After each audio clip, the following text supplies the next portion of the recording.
Cheers, welcome. As you know, it's 33-day experiment, alcohol free. Drinking Coke tonight. What are you drinking? Let me know in the comments. You know the drill. Let's start. I'm still away in the hotel. Do you like my backdrop? At the beach. Ooh, look at those people. Who's that fella? There's someone there too. What's his name? I don't know. Oh, there's a couple there.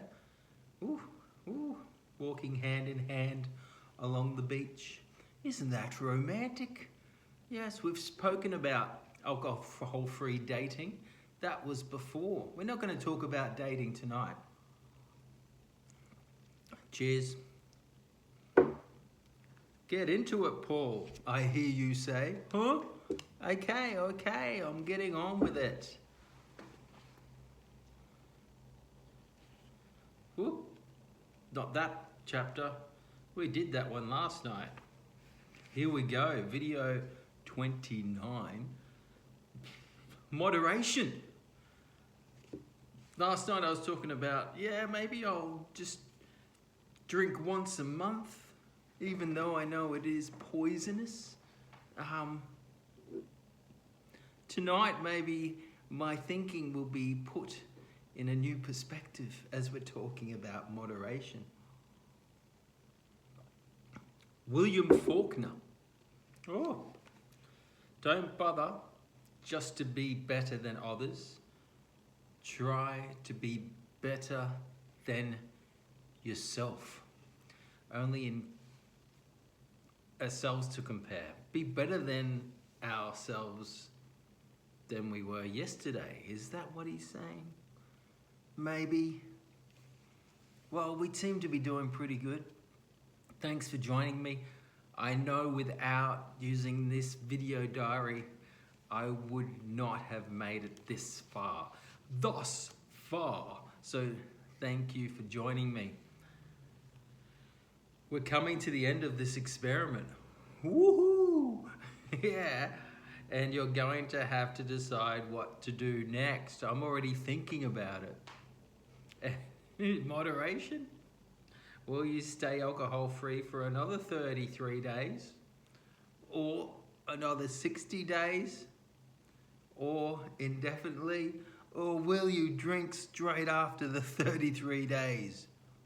What are you thinking? Or will you decide to carry on as before, but more mindful of your behavior?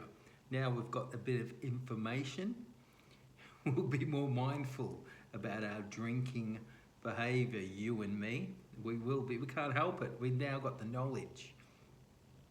If only we could turn back time. If I could turn back time, I wouldn't marry Sonny. Before we go any further, I want to congratulate you for making it thus far. Whether you sailed through without a single drink or gave in one or two times, that's okay. We're not the same person that started this experiment, even if you had a few drinks along the way. We've now got a bit of knowledge.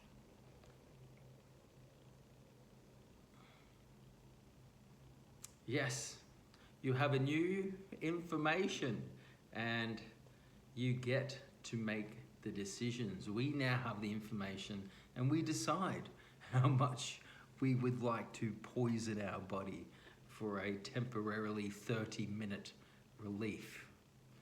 I also want to make it clear that this is your decision and there is no wrong answers to this test. And guess what? Guess what? You get to change your mind anytime you want to. That's right. And prerogative, as a human being, we get to decide what we think is best with our current circumstances and situation. It may change what we think is best, and we get to decide. That said, let's talk about moderation for a bit. Here we go. I do believe moderation is possible. Either alcohol just isn't important to a person because they have not developed an emotional or physical addiction and can truly take it or leave it. I've probably both got an emotional and physical addiction, so maybe moderation is not something I can do. Or are they willing to put in the effort to pay attention and moderate how they drink? This means constant vigilance and regular assessment, assessing ourselves. And it means being willing to make changes whenever they become necessary. Okay, and he says in the alcohol experiment that she knew a gentleman who drinks 17 units of alcohol every Friday night. He doesn't drink any other night of the week, and he's been doing this without fail since 2002. So yes, it is possible. Once a week, 17 units. I got my 17 units, here we go. Decision. But there's an incredible power in making a decision. Once you've truly made a decision without something in your whole body and mind, there is no plan B. There's no turning back. And that's a good thing because it lets you escape the maybe trap. Oh, maybe drink, or maybe not. Yeah, I think it's right. If I make a decision, you stick to it. If I leave it in the, oh, maybe drink, then it will definitely be easier to slide into the, I'm gonna have a drink every night. Instead of running around in circles your whole life thinking, maybe I'll drink tonight. No, I shouldn't. But sure, I can moderate for a while, but oh, this seems to be getting out of control. Is it time to cut back again? Let's face it, that's exhausting. You want a life that's exhausting trying to stop and start. When you make a decision that you're not a drinker anymore, that's it. It takes that completely out. We can use our energy for other things. You're free from the hamster wheel. Give me some cheese, I'm on the hamster wheel. Alcohol no longer has a hold over you because you are of one mind. Your conscious and subconscious want the same thing. How cool is that? Getting that conscious thing happening, subconscious, conscious on the same page, no longer fighting each other. The key for me, says Annie, was changing my perspective from I don't get to drink to I could, but I don't want to. What I personally wanted for myself, for alcohol to become irrelevant in my life, a total non-issue. Non-issue, I'm deciding I'm not gonna drink. I'm not saying that, maybe, who knows? Yeah, but Annie's saying she would like to have become a non-issue by just taking it out of the equation altogether. So therefore it doesn't need mental gymnastics to try and decide whether you're drinking or not tonight.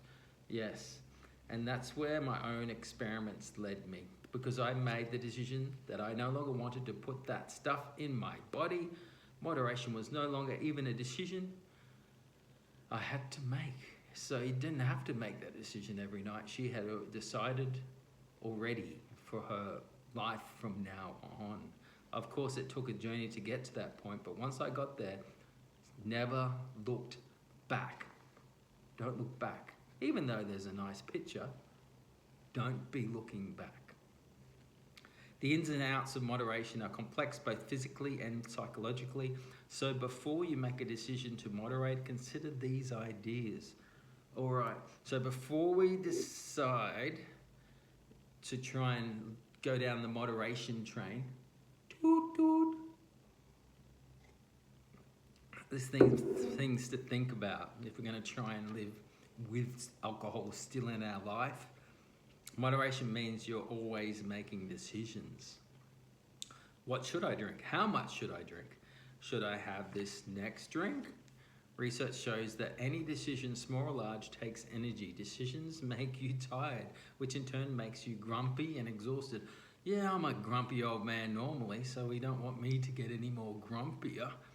And if you thought moderation was tough, when you're in a good mood, when you're tired and cranky from the effort of moderation, it becomes next to impossible to make the moderation choice. Making one big decision with all your mind, body, and spirit liberates you from the hundreds of daily decisions around alcohol that sap your energy. So that one big decision will take out all the little decisions we're going to have to make. Okay. Number 2, moderation doesn't make sense from a physiological perspective. Alcohol creates a thirst for itself. Alcohol creates the need for more. We already covered how this substance is neurochemically addictive. It artificially stimulates the pleasure centers in your brain and you release counter chemicals to depress that stimulation. We went through that yesterday. As the alcohol leaves your system, your mood plunges further than it was before you started drinking. And you naturally want more of it to back up to the beginning threshold of pleasure. Moderation means you're constantly going through this cycle and fighting the lower levels of pleasure. The effect of one drink is to want another. Can you see the difficulties that moderation poses physiologically? Just having the one drink is just on that weird place, unless if you haven't got the previous addiction and emotional ties to alcohol. Maybe alcohol impairs your ability to stick with your intentions. We know drinkers make bad decisions, right? Don't we make bad decisions? I can remember making simple rules about my moderation, like I was going to have 2 glasses of wine and then stop.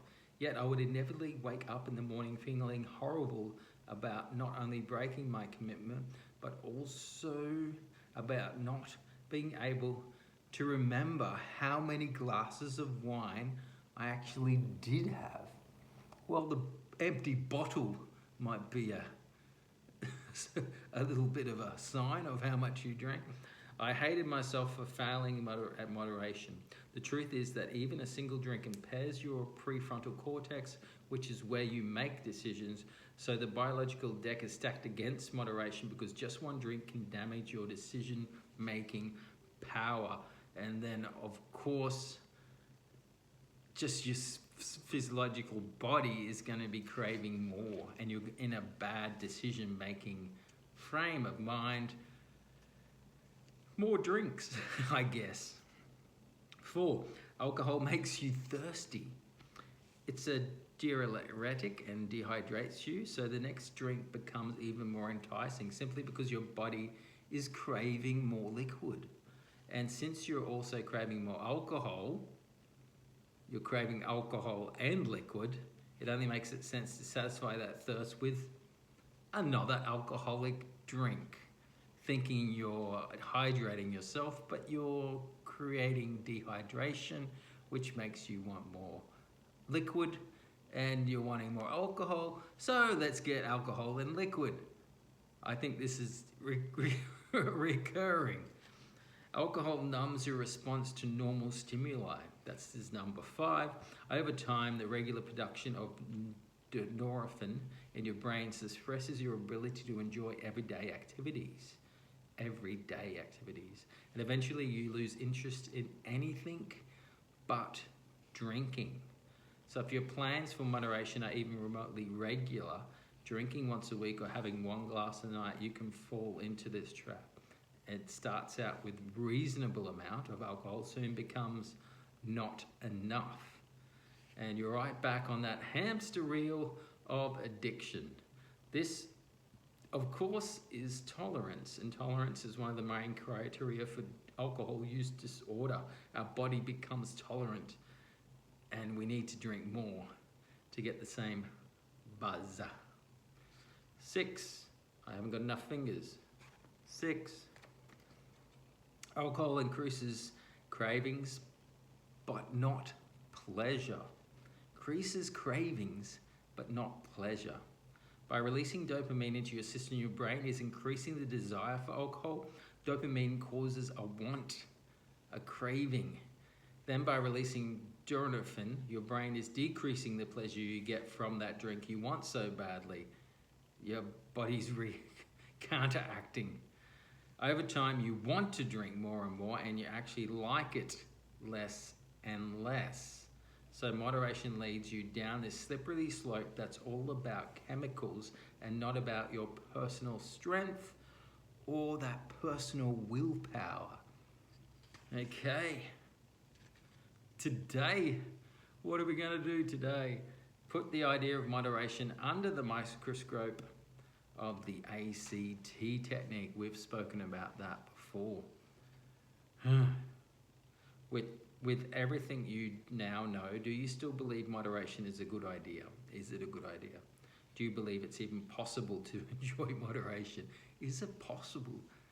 It seems silly. It's either like drink a lot and then get more depressed than what you started with, or don't drink at all and stay at a slightly happy. Drink one, get too happy, come back down to slightly happy, then down to depressed, or the slightly happy for longer. And then our enjoyment for everyday things in life will increase as well. Moderation, maybe not as... unless if you've managed to not get this strong hook with alcohol. It's sounding like moderation is not ideally positioning yourself in the right trajectory for living your best fulfilled life. And if you decide to moderate, can you remain open to the possibility that it might turn out to be less than you hoped for? Moderation may end up me having to do this challenge again, cutting it out fully again, reassessing again. And then at the moment, I'm on holidays. I'm like, yeah, it would be cool to have a drink. Maybe it's good the end of this has come at these holidays because it's caused me to think. So we've got some reflections. We've got Cherry. For the first time, I feel like I have the tools to control my drinking, which at this point is looking more and more like quitting altogether. So she's thinking about quitting altogether. I just don't see the point of starting again, even in moderation, at least not for me. It's personal, something that you're going to have to figure out. I can truly say that I see no benefits in alcohol. I'm a little apprehensive about my alcohol-free life. I plan on returning to the lessons and rereading Annie's other book, The Naked Mind, for support.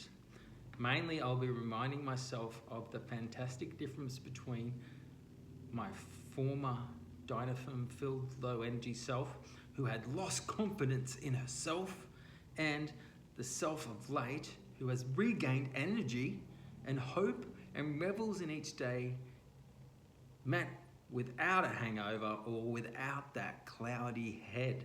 One who feels much more able and capable to deal with life challenges, whatever life challenges in her life. Thanks, Cherry. I said that last sentence wrong, but you got the idea. Life will always send challenges our way, and I guess we're positioning ourselves to be able to maneuver and deal with those challenges rather than numbing. Numma. Corbin. I've tried moderation so many times, and besides being exhausted, I hated being a slave to alcohol. I'm not going to sacrifice the freeing feeling I'm experiencing on day 28 just for a buzz. Have you got a free feeling now? I know I'd be re-addicted in no time. I'm turning 59 tomorrow, and I've been drinking for 44 years. I've had such a hard time believing I'm still alive. And lastly, I do not miss all the self-hatred and shame alcohol fed me. Corbin, 59. Wow. How old are you? What do you want to be when you're 59? Are you 59? Are you 60? Are you 70?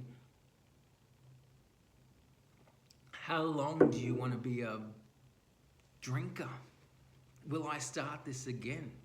Will Grandpa Paul be watching this in the future going, ugh, I'm trying to give up again, watching myself as a young fella. I did it once, let's do it again. What will it be like? I don't know. Victoria, I drank an entire bottle of wine last night. Not part of the experiment, but just a decision to have one glass that led to 4 glasses. Have you had alcohol while you're trying this experiment? Or have you managed to do none? I think only reason why I've done none is because I am in front of the camera.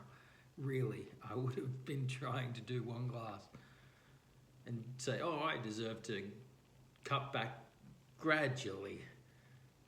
But I have a feeling that cold turkey is the way to go, so you can really assess. Snapped at my husband over something I don't remember. My daughter told me I had wine breath and didn't want to kiss me goodnight.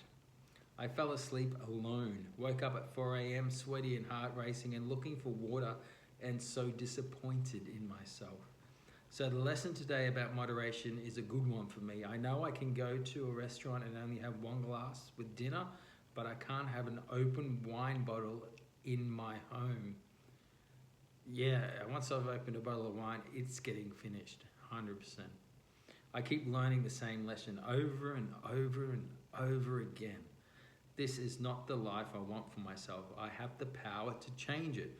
My kids, they're 10, twins, and they are watching and learning from me. Do you have people around you that are watching your behavior and getting some beliefs about alcohol? Is that a reason to maybe shift? Maybe. They deserve better, a better mum and a better example. Wow, that's powerful. Yeah, giving them the chance. Because maybe, like me, maybe you were brought up with alcohol around and it was maybe some of the subconscious beliefs that we picked up. My husband deserves better from me and I deserve better from myself. Need to take a better care of myself, and feelings of self-loathing post-drinking are so damaging. Just the self-loathing, wishing you could stop. Yes, I've been there. I am better not drinking. I know this to be true. I am the best version of myself when I am alcohol-free. My outlook is healthier and better, and my mood is enhanced, and I am more present. I am more helpful. I am just more of me and more. Moderation is not for me. That was Victoria. Wow. Moderation maybe is not the best for me at the moment. I'll keep pushing. I'm thinking about just having 1 night of drinking and then stopping again, but this has got me thinking again.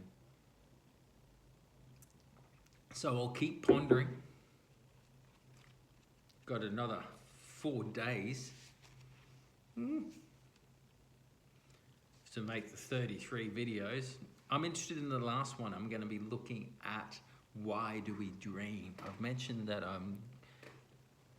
I found a magazine, which was cool that it came across my path because I wanted to find out what scientists think. It's a recent magazine, science magazine, and in it is about why we dream. So I'm going to look into that because right at the beginning we were talking about REM sleep and how alcohol stops us going into the REM, and within REM we dream. And it was mentioned scientists don't know why we dream, and I was like, I think scientists do know why we dream. And I was like, I'm going to look into that. But I just kept along with the book, even though I said was thinking it. I didn't tell you, but now I am. And I will be looking with you. The last video will be looking at why we dream. Right at the beginning of this experiment, I was having some really interesting dreams. I shared about that before. It'll be interesting to see. And my dreams have gotten not as weird. So that is part of the beginning process, maybe. Interesting, but I'd like to know more. So join me. Video 33 will be about that. Are you excited? You better be. So, moderation. Are you having one drink?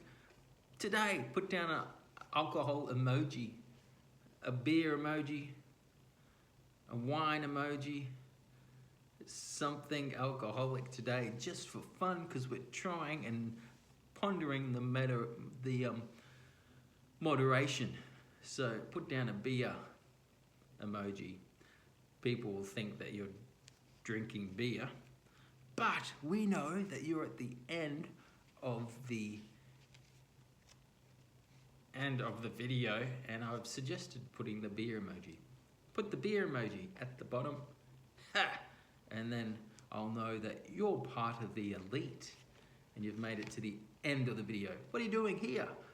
Beer emoji. Go now. See you tomorrow, and we're going to be doing some tough love. Tough love. Don't read the quote. You've got to find out what the quote is tomorrow. I'm not reading the quote. I want it to be brand new, and I'll read it for the first time with you tomorrow. Video 30. Let's go. See ya.